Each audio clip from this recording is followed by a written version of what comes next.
Have you ever felt that something doesn't quite fit in the story they tell you? That there are gaps, awkward silences, nervous laughs when you ask about their past? That their gaze changes when you mention the word commitment? You can't explain it, but something in the way they speak, move, dodge, tells you there's more than they're showing. It's that silent intuition that whispers, they're not telling you everything. And it's not wrong. Because there are women who didn't learn to love from calm, but from conquest.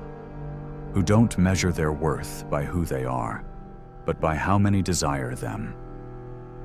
Women who lived off the reflection others gave them and turned male attention into their source of identity. They won't admit it. They'll tell you those were just phases, that they're different now, that the past is behind them.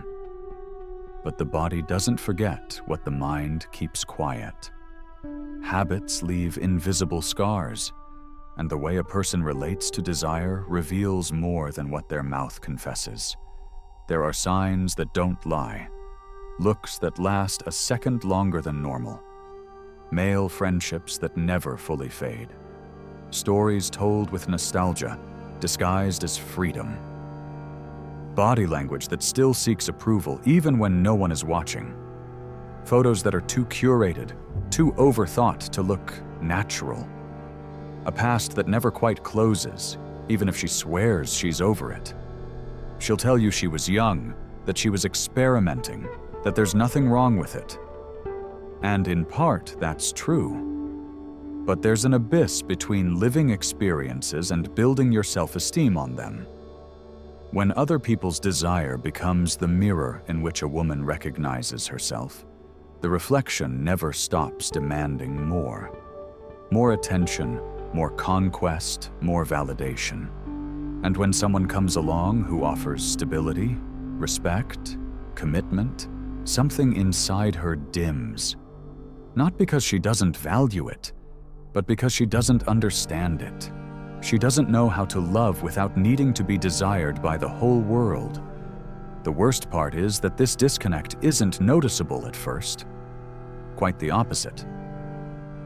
At the start, it's fire, intensity, surrender, the kind of connection that makes you believe you've finally found something real.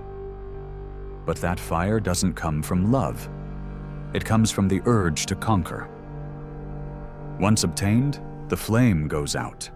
She doesn't seek a home, she seeks a stage. And when the relationship becomes safe, predictable, when she no longer has to prove anything, the desire disappears. She starts to change without you noticing. She no longer seeks your gaze, she seeks others. She no longer dresses up for you, but for her social media. She no longer talks about the future, but about living in the present. And you, confused, try to reignite a fire that didn't go out from a lack of love, but from an excess of misunderstood validation. There are details that betray more than words. How she reacts when you ask about her past. If she gets defensive, if she minimizes, if she laughs and changes the subject, if she avoids giving dates, names, or context, if her story has too many gaps, too many coincidences, if she insists she doesn't like talking about the past, but then brags about having lived a lot, if she speaks with an almost proud tone about what she supposedly already overcame, if she has many friends who seem more attentive to her than her own partner, if her social media is full of insinuations camouflaged as freedom, none of that is accidental. Behind it, there's a pattern, a psychology learned through attention and desire. A woman with a promiscuous past doesn't show it with numbers. She shows it with habits, with that constant need for validation, with that difficulty staying satisfied in calm, with that resistance to emotional routine. She doesn't seek to build, she seeks to feel. And the problem isn't the past, but the way she turned it into her identity. You'll see it in the way she narrates herself. She doesn't tell her life as a story, but as a series of chapters where she was always the admired protagonist. Every past relationship is presented as an experience, never as a consequence. There's always a culprit, never a lesson. She talks about freedom, but her eyes betray exhaustion. About independence, but her behavior reflects dependence on the external gaze. And when you offer her stability, she doesn't know what to do with it. She loves you, but she doesn't desire you. She admires you, but she doesn't choose you. Desire feeds on mystery, and mystery dies when it feels safe. That's why, when a stable man enters the life of a woman who has only known the game of desire, he stops being the challenge. He becomes the harbor. And although her mind is grateful for the refuge, her body misses the storm. She won't admit it, but you will. Feel it in every distance, in every look that no longer seeks you out. You're not crazy. You're not imagining things. The coldness you feel, the disconnection, the lack of interest are real. It's not a lack of love. It's an internal struggle between what she says she wants and what she really needs to feel alive. And you, without realizing it, become the good man she respects but doesn't desire. The faithful companion, but not the lover. The friend with benefits who is no longer granted the right of desire. In this video, I'm not going to tell you to judge her. That's not the point. It's about understanding the pattern. Seeing what she doesn't say, reading between the lines, learning to recognize the details that don't lie. Because the past isn't a crime, but it is a map. And if you know how to read it, you'll know where it's all headed. Stay until the end. Because when you understand the signs, the evasions, the constant friendships, the romanticized narratives of the past, the intensity that fades right after commitment, you'll stop asking why and start seeing the how. And when you see the how, you'll never be able to look the same way again. I promise you that by the end of this video, you'll know how to identify a woman with a promiscuous past without having to ask her anything. You'll see the patterns, the gestures, the silences. You'll learn to listen to what isn't said and to decide with clarity, not with hope, because the body doesn't lie, and the past always leaves traces. But there's something even deeper, something almost no one dares to mention. It's not just about her past, but about the way that past reconfigured her mind. Because when a person has learned to obtain power through desire, that power becomes their most dangerous drug. We're not talking about sex, we're talking about control, about the feeling of being desired, of having attention as currency, of feeling that her presence moves the environment. And when that gets installed, every relationship becomes an emotional transaction. It's no longer about loving, but about maintaining the power that comes from being the center of desire. It's a silent game that she herself doesn't always understand. It's years of reinforcing the same equation. More desire equals more value. More looks, more compliments, more messages, more conquests, more stories where she was always admired. Her identity feeds on that cycle, and though she tries to change, the pattern drags her back again. That's why she can seem in love and absent at the same time, passionate one day and distant the next. It's not inconsistency, it's emotional withdrawal. The calm of stable love doesn't give her the same stimulus as the adrenaline of uncertain desire. And here's where many men go wrong. They think they can heal her with love. That if they prove their worth, if they're more patient, more understanding, more consistent, she will eventually surrender completely. But it doesn't work that way. It's not about effort, it's about mental structure. It's not a superficial wound, it's an identity molded in the search for validation. She's a woman who needs to feel desired by everyone to convince herself she belongs to someone. And that, in a relationship, becomes a time bomb. Because when external validation disappears, when the looks fade, when attention no longer feeds her, emptiness appears. And instead of facing it, she projects it outward. She starts blaming you for her boredom, her disconnection, her lack of desire. She'll tell you she doesn't feel the same anymore, that something changed, that she needs space. But what changed isn't you, it's her dopamine. What went out wasn't love, it was the thrill of feeling constantly desired. And this is where psychology crosses paths with biology. The human brain doesn't distinguish between addiction to desire and addiction to a substance. The mechanism is the same: stimulus, reward, repetition. The more it's repeated, the deeper it engraves. A woman who has lived off sexual or emotional attention has conditioned her mind to need constant doses of validation to feel alive. When the relationship becomes stable, that supply stops, and her system goes into withdrawal. She starts looking for new stimuli, even if they're small. Posting a suggestive photo, replying to an ambiguous message, reviving an old memory with someone who no longer means anything. They're micro doses of validation, little sparks that make her feel she still has power.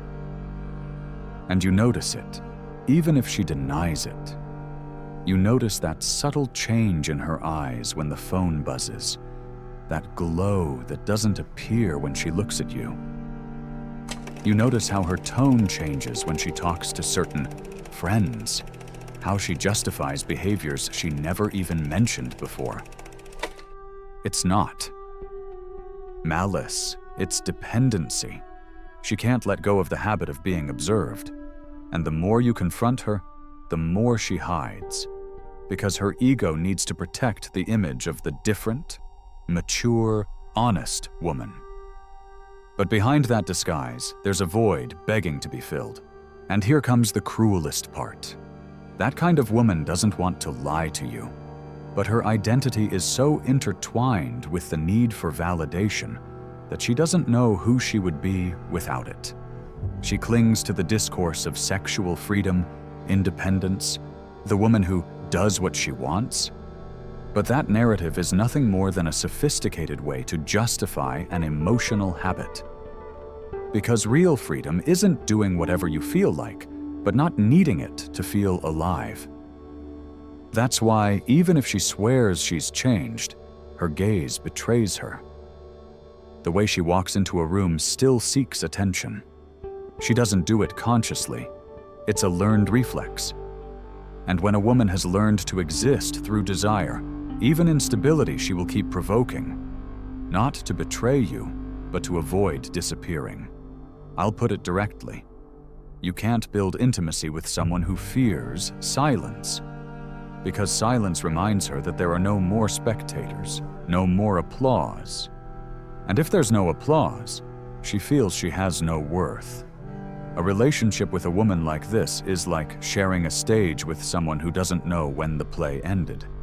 You try to build a home, and she keeps performing. You talk about the future, and she hears a script.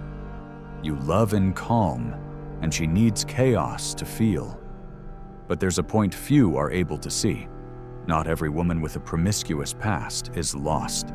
Some face that mirror, break the pattern, and rebuild from scratch.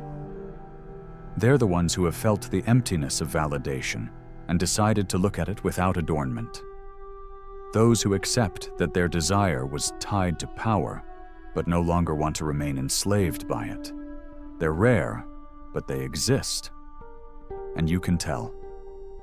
Because their gaze no longer seeks approval, but understanding. Because they can talk about their past without guilt, without pride, without hiding it. And because they understand that love isn't proven by being desired, but by being chosen over and over by the same person. The difference is that these women don't talk about change, they practice it. They don't promise you calm, they build it with you. They don't need to seduce the world because they've already chosen themselves. But if the woman you're with hasn't gone through that process, if she keeps justifying, dodging, embellishing, then she hasn't changed. She's just learned to hide it better. Time reveals what desire disguises. Always. And if you know how to observe, you'll see the cracks before everything breaks. You'll see how her words don't match her energy, how her speech about stability contradicts her constant need for exposure. You'll see how she talks about peace, but vibrates with anxiety, how she asks you for commitment, but acts as if she's about to run. And at that moment, you'll have two options. Keep believing the story she's selling you, or believe what your eyes see. Because psychology doesn't lie. Behavior always ends up telling the truth that words hide. So pay attention. Not to what she says, but to what she repeats without realizing it. Not to her narrated past, but to her present habits. Not to how she looks at you, but to how she looks at herself when she thinks no one is watching. Because that's where the truth is. There, in those small gestures, is the answer many men prefer to ignore. And when you reach that point of understanding, when you can see beyond the charm, the game, the story she tells herself, you'll understand something crucial. It's not about judging, but about recognizing patterns. Because only by recognizing them can you decide with clarity. And when you decide with clarity, you stop being a victim of someone else's desire and become the owner of your peace. And that, believe me, is much more powerful than any conquest, because true strength isn't in discovering her past, but in not allowing it to drag you into hers. In reality, it all boils down to this. When a woman has lived off others' desire, her mind no longer seeks love. It seeks confirmation. Every look, every message, every sign of interest becomes nourishment. And when that disappears, she goes into withdrawal. No matter how much you love her, if her validation depends on feeling desired by everyone, sooner or later she will go looking for that stimulus elsewhere. She doesn't do it out of malice. She does it because her identity was built on that need. And that's the real danger. A promiscuous past isn't measured in bodies, but in habits. It's not a question of morals, it's a psychological matter. If she hasn't broken the pattern, she'll repeat it with you. If she hasn't learned to feel valuable without others' gaze, she'll drag you into the same cycle of seduction and emptiness she lived before. And now that we've made it this far, before we continue, I want to present the following to you. Our book, The Formula of Awakening, is now available. Do you feel like there's something inside you that wants to awaken, but you don't know where to start? Then I invite you to transform your way of thinking, and with it, your way of living. Discover who you can become. Start today. The link to get the ebook is in the first pinned comment of this video. Grab your copy now at a great price. With that said, let's continue with the video. That's why it's not about judging, but observing. Because when you understand this, you stop falling for the charm at the beginning and see what's really happening behind the character. And there, in that lucidity, is where you recover your power. Because true wisdom isn't in discovering her past, but in recognizing when that past continues to direct her present. And here comes what no one dares to say. There's no worse deception than the one we inflict on ourselves when we confuse attraction with connection. There are women who dazzle because they've mastered the art of being desired, but few who really know how to be loved. And there lies the challenge, knowing how to distinguish between the excitement that speeds you up and the presence that builds you. Because one burns you, but the other transforms you. The first leaves you empty, the second gives you peace. And if you learn to see that difference, you'll never fall for the mirage again. Sometimes, real maturity isn't about finding the right person, but learning to close the door to the wrong one, even if it hurts, even if she made you feel alive. Because not everything that glitters is gold, and not all intensity is love. What truly matters doesn't leave you in doubt, doesn't put you to the test, doesn't make you compete with ghosts. What truly matters feels calm, and calm, when you've lived in chaos, is frightening. But it's there, right there, where real love begins. So if you've made it this far, don't leave the same. Look beyond appearances, sweet words, and intense looks. Observe the patterns, the inconsistencies, the small gestures that reveal more than 1,000 confessions. Learn to see the truth not in what's said, but in what's repeated. Because the body doesn't lie, and neither do habits. And if this video made you think, if something inside you resonated, even for a second, subscribe. This channel isn't for those who seek comfort. It's for those who seek clarity. Leave a comment with this phrase: "The truth always leaves a mark."